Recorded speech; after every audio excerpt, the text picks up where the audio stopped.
wonderful to see everybody online today. I hope everyone had a wonderful Thanksgiving.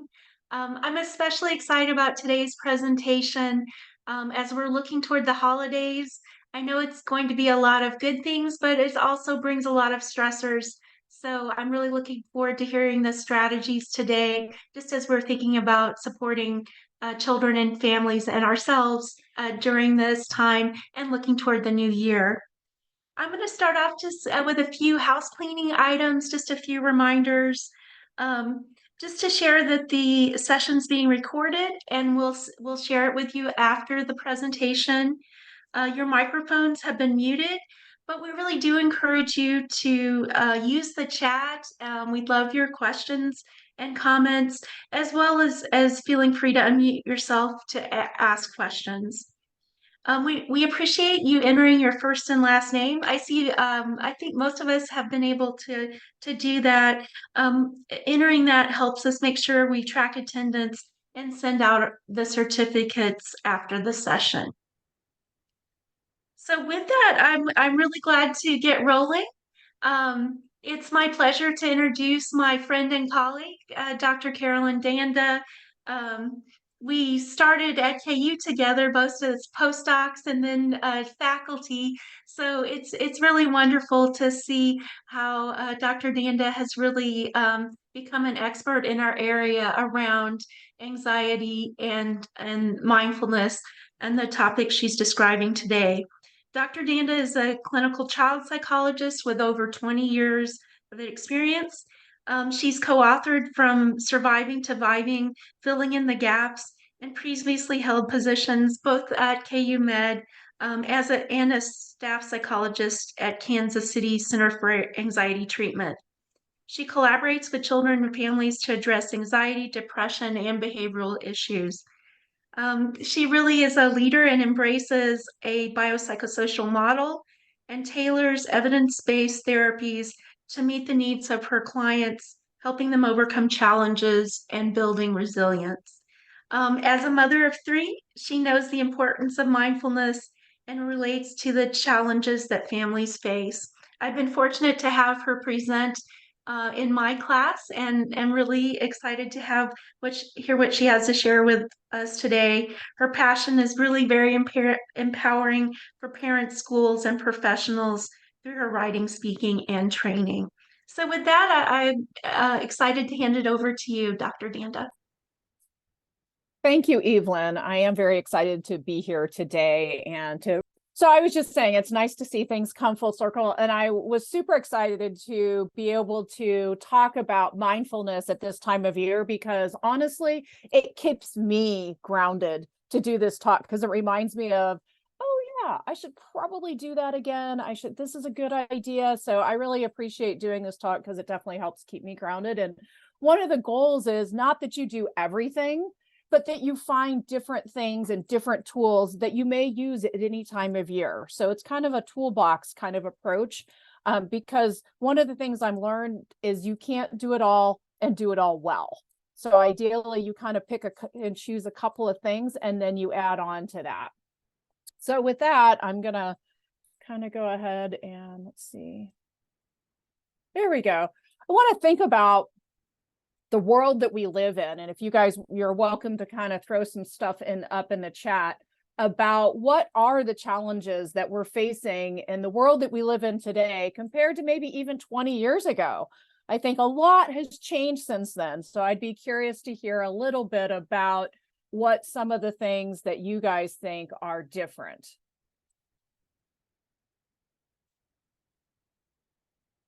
Okay, we've got frequent shootings, social media stressors, social media.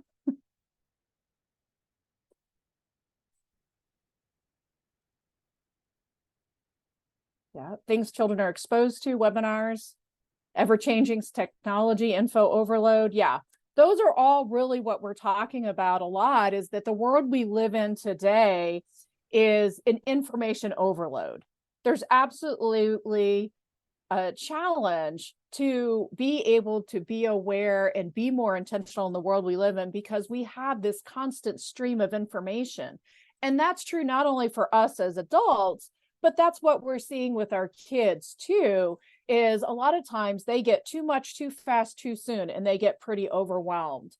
I can remember during the pandemic, a colleague of mine her kids got Messenger, and I think they were like 7 or 8 because they wanted to stay connected. But it was really interesting because after a while, they were like, I don't want to do that anymore because they felt the pressure of having to respond to some of the just responding to friends' requests. It wasn't even like bad kind of texting or messaging. It was just like, I don't want that responsibility of having to check in all the time. And so anyway, I think it is important to know that we're all dealing with a lot, and the world is a lot today. I think with the pandemic as well, I think from my perspective, the pandemic disrupted a lot of community and connection. As opposed to, I think, World War II, I think about, they call it the greatest generation because it really brought people together in a common cause. And COVID really did the opposite because it told us we all need to be afraid. And not only that, is we need to be afraid of other people. And it was a lot of like, well, if you're not doing X, Y, and Z, then maybe you're not a good person. And so there's been a lot more, I think, of kind of indecisive or, divisiveness kind of happening in the world. So it just feels a little bit more unsettled in the world today. So it is a lot for us all to take in, including the kids. And I looked at some of the chats that you guys were putting in about who you are. You guys are all caregivers in some way, shape, or form. There's a variety of people, but you guys are all giving care. So I know that you feel that all. So we want to think about, well, what actually is mindfulness? How many people have heard like mindfulness or have an idea of what it is? Right. And if you have some ideas, you're welcome to, throw that into the chat as well. Because I think there's a lot of different things that people talk about in terms of what are the different ideas of chats. I'm sorry, not chats. I was moving the chat so I can see it. Different ideas about what mindfulness is.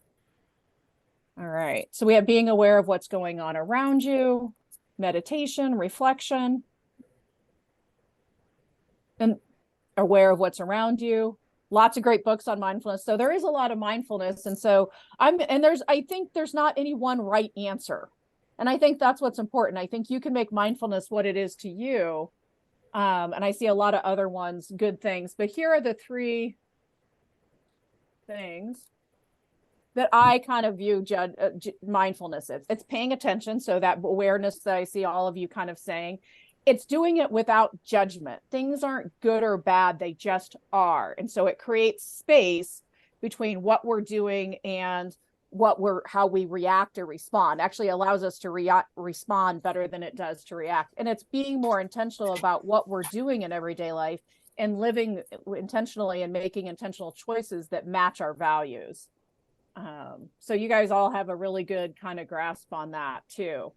And so it's also a reflection of what's going on in the moment, instead of, we all get a lot of stories in our heads about what's going on. And a lot of times it jumps to the past, it jumps to the future, and it distracts us from taking care of what's going on in the present. And I feel like we live in a very much what's next world. And that's not being mindful. And that's a constant state of reactivity, which then also affects what our bodies. So it's more about being than doing. And these are all the things that it allows us to do, which I kind of talked about. So one of my favorite books is this Untethered Soul. He's also got some like cards and things like that. I love using props and external reminders of the things to help me keep me on track. And so I really want to think about, as we're talking about mindfulness, knowing that this idea of every time we have an emotion, every time we have a thought, every time those are all taking up energy. And I use this a lot with my clients too, thinking about, you're obsessing about what other people are thinking. And those are not things we really can control, but how much time and energy is that taking up from you? How much time and energy is it taking up when you're catastrophizing about what could happen instead of staying focused in the reality of where we are at today? And so sometimes we just want to think about, your time and energy is finite. And so part of being mindful is really thinking about what's worth our attention, what's worth our energy, instead of being pulled in every direction that our minds go. And so when I talk about mindfulness, it really starts with you all. As a caregiver, I don't know if you guys uh, share the same thing, but I often feel like I give a lot towards others before I take care of myself, because we're all very passionate about what we do. And so sometimes we get lost. It's also as a parent. I don't know how many parents are in there too, but as a caregiver and a parent, sometimes I feel like we take the back seat. But we really want to think about ourselves as the asset. If you are doing the things and practicing the things, it gives you a better awareness of how to translate some of this information, but it also keeps you grounded and you have more fuel and more energy to do the job and be the person that you want to be. And so, and you get to model, which is amazing. So if we really want kids and other people to learn, modeling is the way to go. They're going to pay attention much more to our actions than our words. That's such a true statement. So part of it is start thinking about, where is my time going? And you might need to do this kind of like a time check, really thinking about, where does my time go? I connected with Leslie over at Mom's Hierarchy of Needs, and I think she's got this great kind of pyramid thinking about, where does our energy go? She also actually has a time check, and I find it very valuable to kind of do a diary of, think about where your time goes, because I know that I have ideas about where I want my time to go each day, and I know it doesn't always match, and that helps me kind of think about, what do I need to change up. The other thing to think about is, you can't do it all and do it all well, and so sometimes we need to embrace the chaos and let go of a lot of things that may not make a big difference later on. So sometimes it means I do leave the dishes in the sink, even though I really do like a clean kitchen. But if I don't get to them to tomorrow because I want to spend time with my kids or my husband, or take some other time, you know what? That's okay. I also do Instacart still. I don't know how many of you did Instacart during the pandemic. That was one of the things I did during the pandemic, and I accidentally got roped into doing it a whole nother year. And I was kind of mad that I got renewed without me really being aware of it. But then I was like, wow, that actually does save me time and money, especially at Costco. I love to do an Instacart at Costco because they lift all my heavy things, and I don't buy as much stuff, because Costco is the king of having all the things you didn't know you needed until you got there. And so you want to think about that, or you want to think about, how do we lean on each other and have that community within the school setting, within the community setting? How do we kind of trade off maybe babysitting or doing some of those kinds of things? So it's also about building back community and doing some of those things. So you do what you can, but if we can lean on our tribe and lean on our community, I think we're better off kind of helping each other out, and that all makes everybody feel good. The other thing is self-compassion, which is an essential part, I think, of also being aware and being mindful. And it's really thinking about, you're doing the best you can for the situation you're in with the information and resources you have. And I know that I often can easily go, my brain will say, you woulda, shoulda, coulda. And I'm sure that the people that you work with do a lot of woulda, shoulda, coulda. And you think about all the things that we could have done, or done things differently, or I wish I had. But you know what?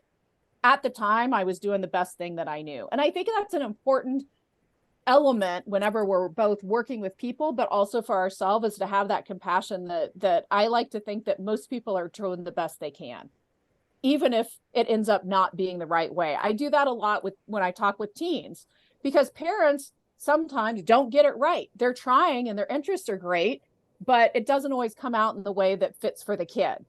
And so we can kind of adjust that. I know I've had to adjust that in my own life.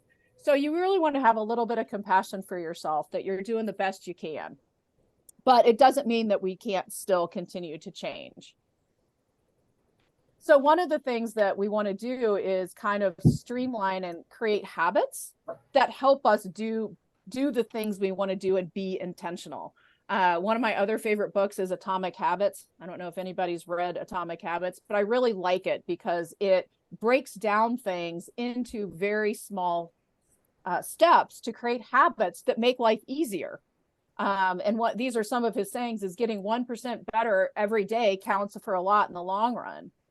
And I don't know about you, but I know I have a lot of ideas. Like, for example, I want to get healthy. One of the things to be healthy is really just starting with your body. Our mental health is very, very dependent on what's going on in our body.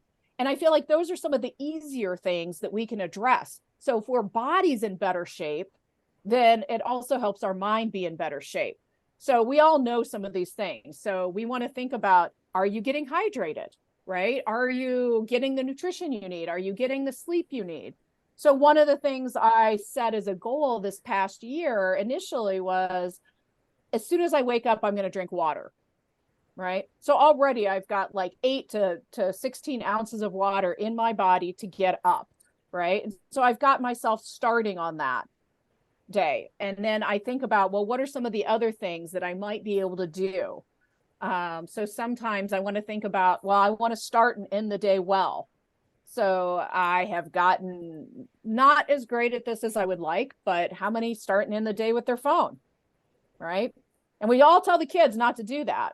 But, you know, my phone's in my room, and I know if my phone is in my room, chances are I'm going to scroll, or I'm going to check messages, or I'm going to do something, or I might in the morning, I'll be like, oh yeah, I'm just going to do the Wordle, right? How often does it just stay at the Wordle, right? I like the Wordle because it's just once and done.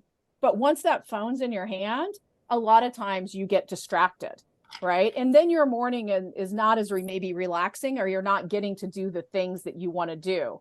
So you want to set up your environment too to help you do those things. So if you want to do more reading, then you need to have books out. Have them available, make it easy access. Make sure that you have your drinks that are easy access. I like to have the bigger things so I don't have to go fill it up as often. So you really want to think about how you kind of, what are the habits you want to create? Think about how you unplug. I purposely don't have a fancy, mine's like it's not a super smart watch, but it does do some things. But I've taken all notifications off my watch because I don't want to, every time I get buzzed, my attention is being, misdirected. And a lot of times I can't take care of it in the moment anyway. And so I have taken the notifications off my watch because that disrupts us. Right. And I think we actually, there's research to say that we actually, the more that we get disrupted and the more our attention is grabbed in all these different places, there's a saying that says the brain that the brain that fires together, the nerve wires together. But basically, the more you're practicing being interrupted all the time, the easier it is for you to lose attention. And so we've lost some of the capacity for deep work and staying focused. And so it's really important that we have times where we put on that do not disturb, or that we limit what our notifications are, or set timers so that we know how much time we're actually using. And this is a challenge, I think, for a lot of kids, but it's also for the adults. But I think you kind of working on thinking about what your habits are, again, help you kind of understand even where some of the kids are coming from today. The last one is a really important one, is know your limits, because saying no is self-care, right? I struggle with this. I continue to struggle with this. I will probably always struggle with this, but I know this is something that I need to be really good at doing, because if I don't say no, then I get overwhelmed, I get overtaxed, and it's not a time management issue. It's a matter of I don't have time. And that just leaves me stressed and overworked. So really think about what you want to say yes to. And one way of thinking of that too is if you say yes to something, you may be saying no to something else, right? How is that going to affect you? So being intentional about when you say yes to things is really important. And the last thing is thinking about, as we go, is kind of setting yourself up and taking care of you, is thinking about, how do you rest and recharge? What do you do in your life that kind of fuels you? So we talked about our energy is finite. So we really need things that actually put energy into us. You want to think about, what am I consuming? What am I surrounding myself in? What are the things that are giving me energy? and what are the things that might be draining energy. And some of the things that I've listed here are evidence-based to actually kind of recharge us, recharge our body. So anytime we are helping someone else, this is why a lot of times in the school setting, if we've got a kid that maybe is struggling or having behavioral issues, sometimes we'll assign them as a helper to someone else, because that gives them good feelings and good feedback, and it helps us feel better as better as a person. Anytime you can be outside, anytime you can connect with others in a meaningful relationship, rhythm and movement, humor, creativity. I have a pun of the day calendar in my office, and it's just like a cute little thing that I do every day, but it's just a little bit of humor. So it doesn't have to be these big things that you're doing that create some of that. Yes, I love that you don't have to waste hours in shopping. I like that, and that you want to be the change we seek. So as we're watching it, we can do that. And we can talk with kids too about, how do you want to set your goal? How do you want to set yourself up for success? I would say like the rhythm and movement. So that could be music. For me, it's also cooking. I love to chop things, right? Like that's a really good stress reliever, but it's also kind of creative. My trifecta is if I get to walk with friends outside, right? Because that hits on physical movement, it hits on connecting with people, it hits on nature. So you can also double it all up. But you can also do this within your classrooms or within your therapy settings or within that kind of thing. Is, you might do a creative activity. Anytime you do a creative activity with kids, that's kind of giving them, anytime you give them movement breaks, anytime you do these things, that helps them to kind of recharge and settle too. So we really want to think about just micro breaks and micro moments. Sometimes it's just a text to a friend. I saw a Family Circus cartoon about the redhead today that said, I tried to be really good, Santa, but I am a redhead. And so I sent that to my friend who's a redhead. And it was just, it's just a little something that gives both of us a little bit of a bump. So after kind of thinking about all these things that we've talked about, I want you to identify one area, one habit that you're going to start this week. So there's no need to put it off anymore. So I want to put your top habit up here, and this is what you're going to work on this week. And then I want you to, underneath that, say like, oh, what are some other habits that I also want to maybe start doing? Not just in the new year, but again, even in this time.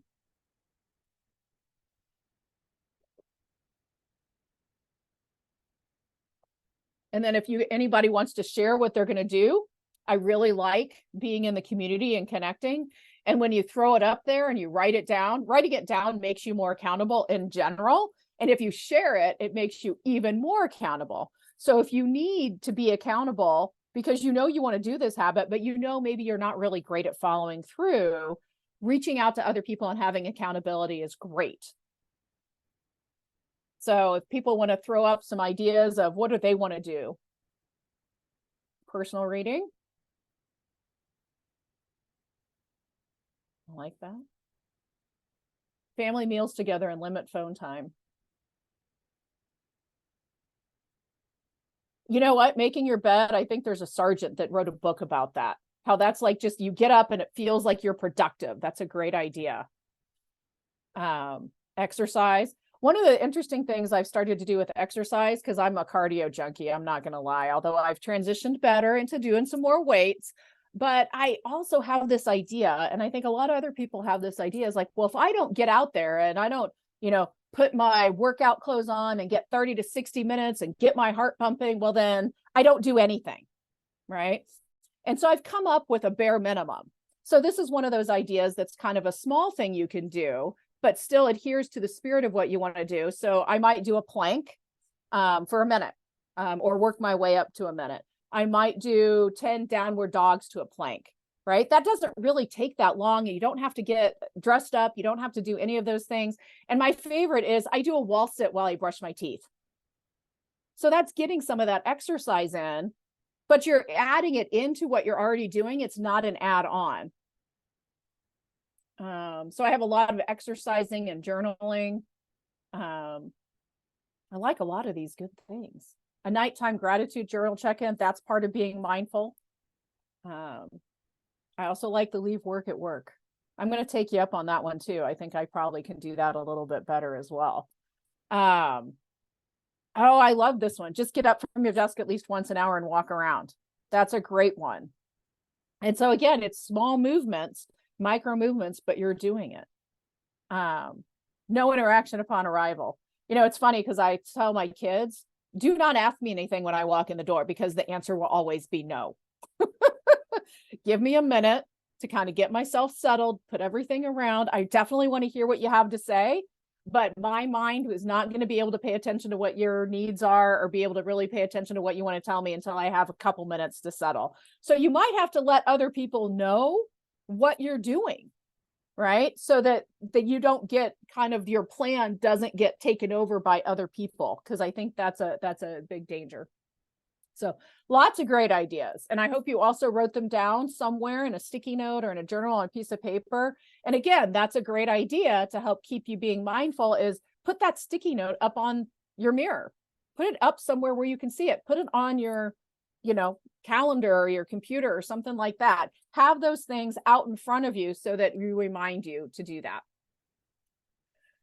So, I want to talk a little bit about dysregulation and co-regulation. So dysregulation just means that our brains usually are moving too fast. Our nervous system is too revved up, right? And and this is what we talk about when we see kids being dysregulated, right? So they have too much energy, they're too explosive, they may be in kind of that fight, flight, or freeze. Well, again, as adults, we all have this too. And the interesting thing is that I think people have probably heard a lot about dysregulation. I don't know how many of you heard about co-regulation, but that co-regulation is part of, we all have mirror neurons in our brain that helps us to check in and see what other people are doing. And our brain will feel or mirror what we sense in other people, right? Our brain knows what's going on in the environment. It's kind of a bottom-up process where our senses take in the world around us. And then we might or might not process it up here. So this is like when you walk into a room and you can just tell something is off, right? That's your mirror neurons at work. Or you walk into a room and everybody's very excited, and that gets you moving, right? When you see a lot of smiles, you want to smile more. And the thing about co-regulation is your goal as a caregiver too is to be an anchor for the person you're working with. So if you remain calm in the face of their storm or their dysregulation, they can borrow that. They can take that from you, and that can help them calm down. And so that's not all about words. That's about you taking space. Because a lot of times whenever things happen and we get stressed out, we immediately want to react and fix it, right? But our response is, we're going to be reacting. We're not going to really be responding the way we want to. So give yourself permission to take a step back, to breathe, to take care of yourself before you dive in.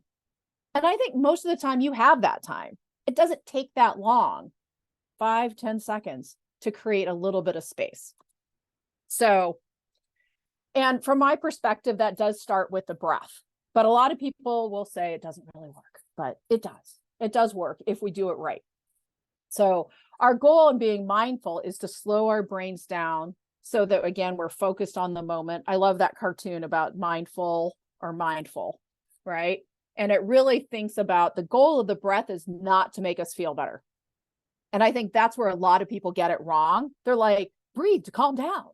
Well, yeah. Now, I don't think ever in the history of the world, when we tell somebody to calm down and breathe, has it ever really worked very well. So what we want to think about is breathing really is one of the things that we could do to interrupt the flow of our thoughts and feelings. And eventually we calm down, because a lot of times our anxiety and stress center, it lights up very quickly, but it takes time to dissipate. And so if we expect the breathing to make it better, then it actually makes it worse, because that's not going to achieve your goal of calming down. But if you were trying to interrupt and redirect, that's what we want to do with the breathing. And we want to do things that and borrow from our senses. Oh, this is just one of my favorite books, The Happy Panda, Mindful Monkey. And it just talks, I like the way that it just so simple and says. So this is part of being mindful, and that includes with the breathing, is basically bringing your attention to whatever you're doing right now over and over and over again. Yesterday is gone. It's over. It's done. We don't have to worry about tomorrow because it's not here yet. Today is all around us. And if you keep bringing your mind back to the moment over and over again, that's what's called mindfulness. And it's a skill, because we all have these, it's got the little monkey. We all have monkey minds jumping around. And you know what makes it worse? Emotions. Whenever we have stress or anger or anxiety, even excitement, our brains bounce around even more. So it's really important to be able to not get mad when our mind wanders, but bring it back. So I kind of say, I tell kids too, it's like, well, if you're in math, what should you be thinking about? Math, right? If you're cooking dinner, what should you be thinking about? Cooking dinner, right? So it's really staying focused. And when it wanders, you just be like, okay, yeah, thanks, but I'm coming back over here. Your mind's not doing anything wrong. So that's part of being non-judgmental. So back to the breathing thing. So this is what I call the mindful breath, and I'll have you guys do this with me. So you basically just inhale, and then I like to think about exhaling and bringing my shoulders down. And then I take one more and I kind of do that again. And I also think about clearing my mind. And sometimes I'll use a color. And your goal is to do that breath, or kind of like a big sigh, every time you change activities. Make it part of the routine. So every time you go from room to room, every time you get in and out of your car, right? We kind of do this breathing thing. And then one of the things that I like to do with that as well is kind of think about, I don't know if any of you watched Marie Kondo, and she does the little organization thing. And when people have too much stuff, she's like, you need to get rid of it, right? And she's like, oh, thank you. You've served me well. Well, I do that with my day. So if I've had something happen, I breathe, and I might make a statement about it. I might say, well, oh, that was terrible, or that didn't feel very good. Or I might just be like, all right, I got that done. And I breathe, and then I go, okay, I am ready for my next thing. And that takes us out of that what's next mentality. And it helps you practice being focused. And if you just start to do it as part of your routine, other people will notice it too. I think not like really notice it, but they will kind of notice it. Like when parents get in the car and the kids are all coming in, if you're quiet for a moment as they come in, and then kind of turn your attention to them. But they will take your cues from you. They don't have to do it. But if you're doing it, eventually they might catch on and do it too. Or at least they'll be quiet for a moment, which is still a good way of them being mindful. And so let me put all this up. So there's a lot of other things we like to do to kind of bring in the breathing and make it more effective. So the color breathing is like breathing in, thinking about a color, and thinking about breathing in that color and letting it flow through your body. This is my 5-finger breathing. So you just breathe in and breathe out. Breathe in and breathe out. And when you're doing that, what are you thinking about? Ideally, you're thinking about, like, you have to do some work. So you have a sensory thing, and you're kind of having to concentrate a little bit. And that's great to interrupt that tornado of thoughts and feelings that sometimes consumes our mind, right? So if we can do things outside of us to add into the breath, then it makes the breath more effective. Rainbow breathing, the kids love this. And you just put your arms out and you just go up and down, right? Infinity or square breathing, that's the infinity or the lazy 8, where you kind of just trace it, right? I love to use other sensory things, like sometimes a rock. So these like stones, so you can have a little stone. I love a little lavender. So you just kind of spray a little lavender and kind of breathe. I also like these, I don't know if you guys know about like calm strips, but they're these little, I don't know if you can see them very well, but they're like, they have texture on them, right? And you can also just breathe back and forth with that. Breathe in, breathe out, breathe in, breathe out. Or you can just rub on them. I've got one on my phone. I've got one in my car. I've got one on my steering wheel. But the cool thing is it incorporates that rhythm, right? And you think about like when we have babies and we hold them, we're always kind of doing that rocking because we want that rhythm. And so doing rhythmic movement helps us calm down, right? Having our senses involved kind of helps us to regulate the nervous system. And you can do the 5, 4, 3, 2, 1. That's using your senses. And I just found out about this. You know what? You could do that with shapes. You'd be like, name 5 circles, name, 5 things that have circles, name 5 things that are squares. But again, what it does is that's help interrupting that flow and helps you ground with where you're at. There's a ton of things you can use as part of apps and things like that. If you guys have some different apps that you guys like to use that you find are helpful, my favorite actually is the Insight Timer because I think it has more free stuff. I used to like Calm, but I feel like it's gotten like now everything seems to be behind the paywall. And so I recommend the Insight Timer. You can upgrade to it, but there's a lot of free things. Although if you are an educator, I have seen at some points, maybe you can get a discount for the Calm app. I think sometimes they'll offer that. So you could kind of look into that. But I like doing the Calm app. I use the Insight Timer because they have like sleep story. They have sleep stories and they have sleep meditations and binaural beats that help. And so I like to do that at night. Waking up. I have heard about Waking Up. It's a great app on meditation and mindfulness. Headspace. Oh yes, the SOS is good in the Headspace. We're going to let's see if this one will work. This is one of my favorite little things that I like to show to, again, practice the breathing. We're not going to do it for 10 minutes though.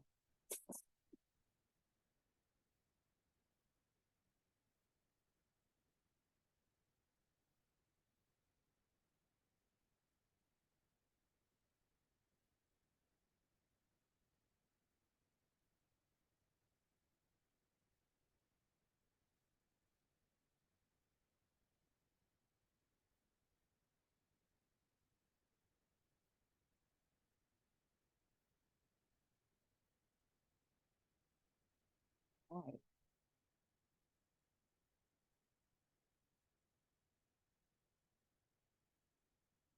Okay. All right, show of hands of like how many people found that to be relaxing and helpful to follow along. I love it because it's got the music, it's got like the visual of going up and down. And the idea is if you can practice that, then when you need it, then you can recall it in your brain and you can imagine that kind of going up and down, right? So my other favorite way to interrupt things is called the mindful stop. So I think there's a lot of versions of this. I mean, this isn't just my thing, but it's out there. If you type in STOP acronym, you'll probably find something about it. But this is my take on it, is the goal to help you take a step back from your emotions and from your thoughts. And so the first letter in stop, the first word is actually stop, right? So if you were driving, right, and you got lost, what would happen if you kept driving around? You would probably get more lost. So really what the stop is, we really do need to pause in what we're doing so that we're not continuing to be lost in our thoughts and emotions. And then you take your breath, which again, if you're practicing, you're better at that. And that's kind of, again, helping you with interrupt it. And then the O is for observe. You become an observer. You become the person. It's like you're the director watching the play and you take stock. Or if we use the driving metaphor, when you pull over, you take stock of your surroundings. You see what is actually going on. And it's much more effective when you don't get mad at yourself that you're lost and you focus on what do I actually know about the situation, right? And so one of the best ways to kind of separate yourself from some of those thoughts and feelings is just throw an I notice in front of the thought or feeling. So you can say, I'm so mad, right? Or you can say, I notice the feeling of mad. Or I might say for the kids, I'll say like, just say, there's the mad, right? Can you guys hear a difference in that? Right? When you say, I'm so mad, it's like, I'm so mad, period. What do you do with that? There's no place for it to go. But if you're like, oh, I notice a feeling of mad, all of a sudden it's like you have options. I notice the feeling I'm no good. I notice the feeling that I'm going to fail, or the thought, right? As you do that, all of a sudden it gives you the wherewithal to decide, what do I want to do with that thought? What do I want to do with that feeling?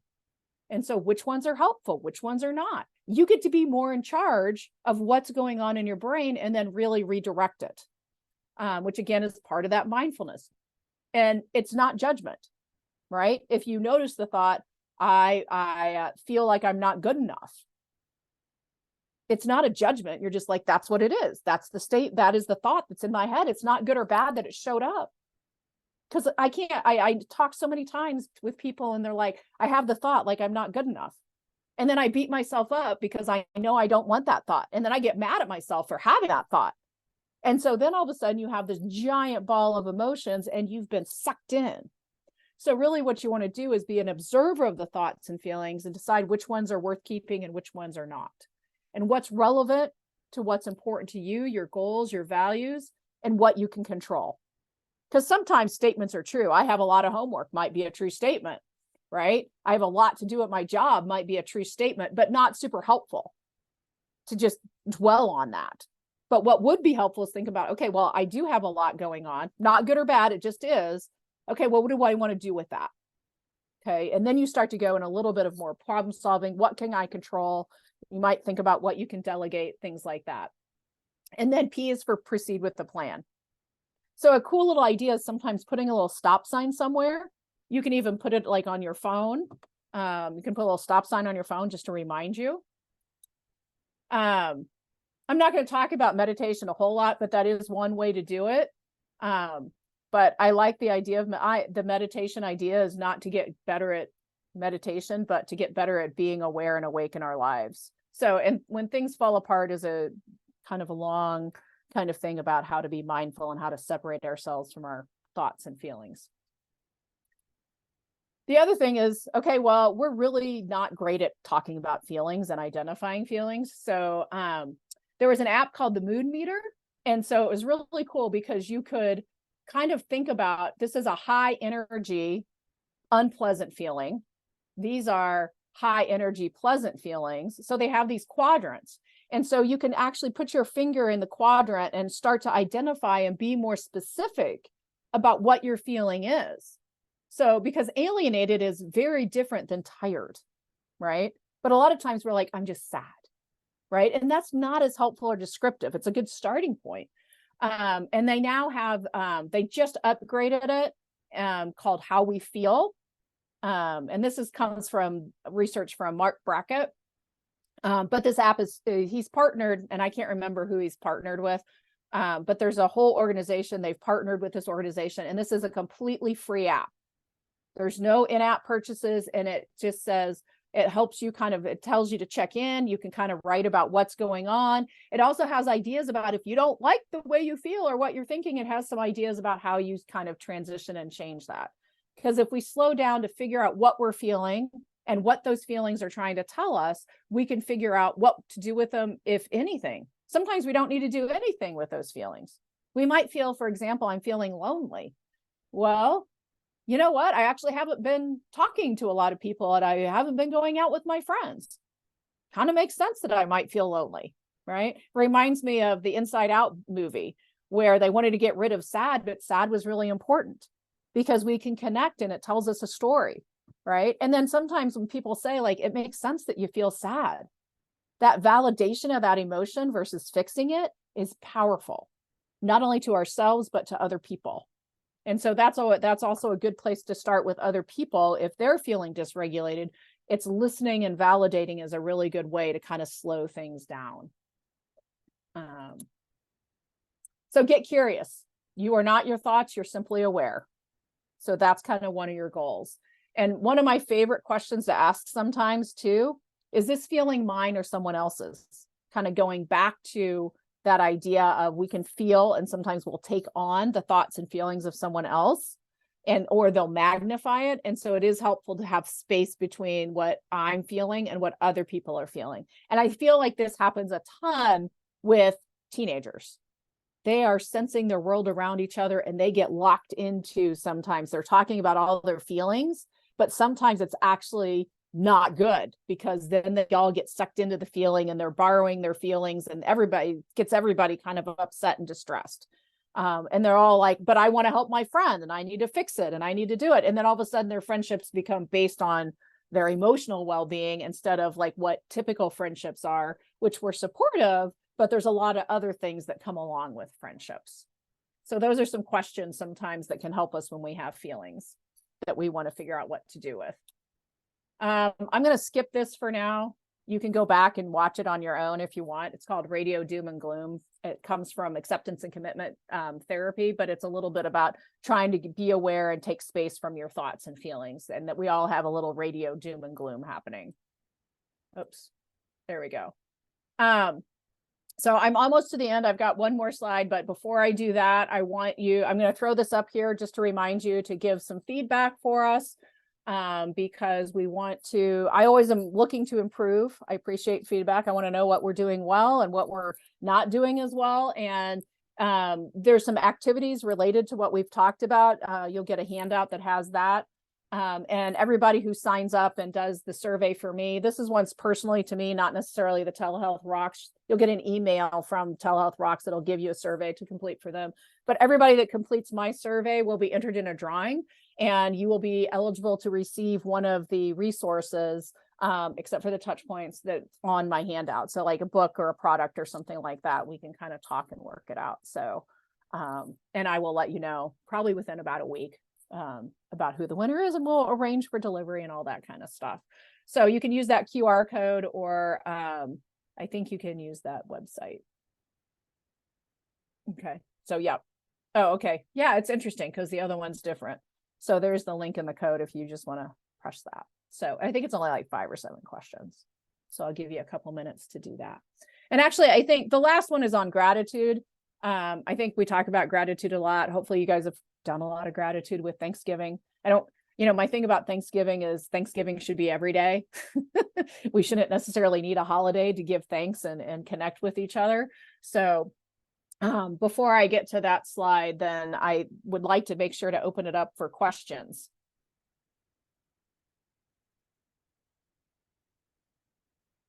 So if you guys want to throw it in the chat, or you guys can, raise your hand or unmute and ask any questions.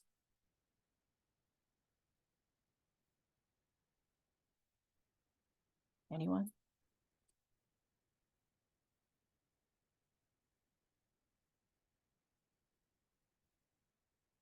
Wow, I guess I've answered all your questions, given you all the ideas that you possibly could need.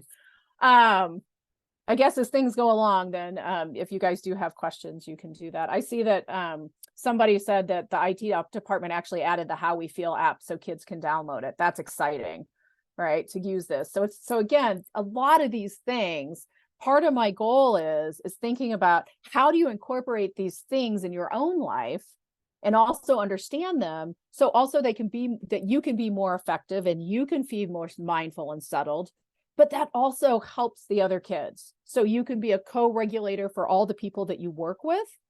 You don't become as overwhelmed with emotion, that type of thing. Okay, the QR code should not be giving you asking credit card information. So maybe just use the link she dropped in the email. So I don't know why it did that. So I will investigate that, because that is not cool.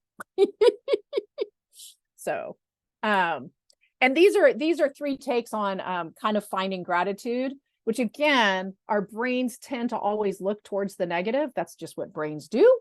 And so we always want to do more work on being intentional about creating that positive and finding the good in things. So the first one is called a 3-2-1. So this is kind of a take on roses and buds. If you guys kind of know this, I either do call it the 3-2-1 or roses, bud, and a seed. So 3 things that put a smile on your face, right? So if I think about today, like what put a smile on my face, actually, I got my mammogram today and I was in and out of there in 30 minutes. And that put a smile on my face because I had extra time and I got my mammogram done, which I had put off. And that's a plug for everybody to do their duty there. I liked that it was a little bit warmer today, so it wasn't really cold. Because I don't have a lot of people scheduled today, I got to be home and I got to see my husband before I left, which was also kind of nice. So 2 things to look forward to the next day. So this helps a lot because a lot of us go to bed going, oh, what's next? Oh, it's kind of a rinse and repeat kind of thing. And so if you think about what do I want to look forward to the next day, it kind of helps put your mind, and that person who was like, I want to stop hitting the snooze button. This is helpful to do that. When you think about why you're getting up and what you're looking forward to, it helps you motivate you, helps you get up, helps you get moving. If you can't find something that you're looking forward to, go back to those things that help us recharge and make sure you put one of those in there. So create it. And then one good thing about yourself. So a good thing about a quality, something people like about you, something you're proud of, something you've accomplished, things like that. The last two, the green light. So most of the time when we're driving, how many people notice how many red lights there are, right? That's our attitude, is most of the time we're focused on having the red lights and how annoying they are. How often do we notice the green lights?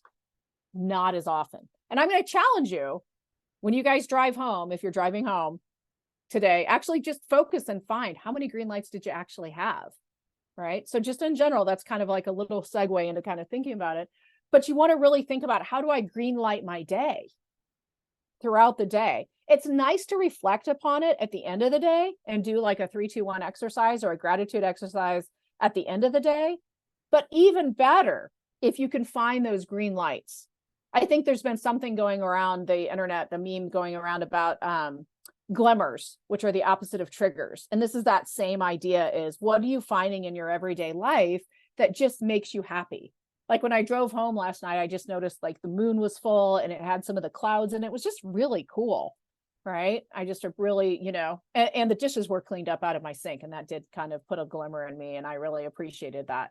And then the other one, instead of doing like, what were you happy, what were you just grateful for? You could be glad, which is grateful, learned, accomplished, and delighted. So what were you grateful for? What did you learn? What did you accomplish? And what delighted you? Oh, I didn't know the green lights were in Matthew McConaughey's book. Interesting. Which book is that? I don't even know which book I don't even know which book. Should I read it? Have to let me know. So that's pretty good. So any questions about that? So again, I'm going to encourage you to write down one other thing.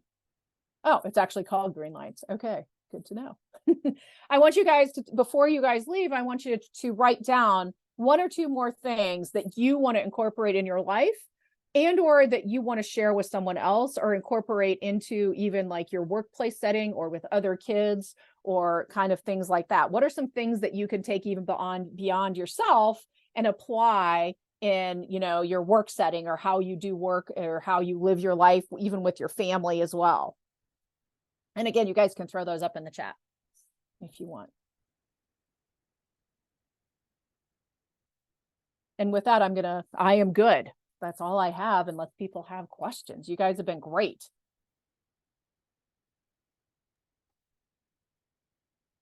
Thanks, Dr. Deanna, for a wonderful presentation. You've given us a lot of strategies and lots of new ideas. I know I have a couple on my list that I want to try out. So hopefully everybody is taking some away as well. We will, just a reminder, send the recording and the presentation afterwards so that you can get that. It does take us a little bit of time to process that, so look for it tomorrow. So thanks to everyone who took the time to join us here today. There is an email in your inbox with the survey links that we'd love to hear your feedback, and Dr. Deanna's survey is in there as well. So thank you everyone for joining us today. Have a great rest of your day. All right. Thanks a lot.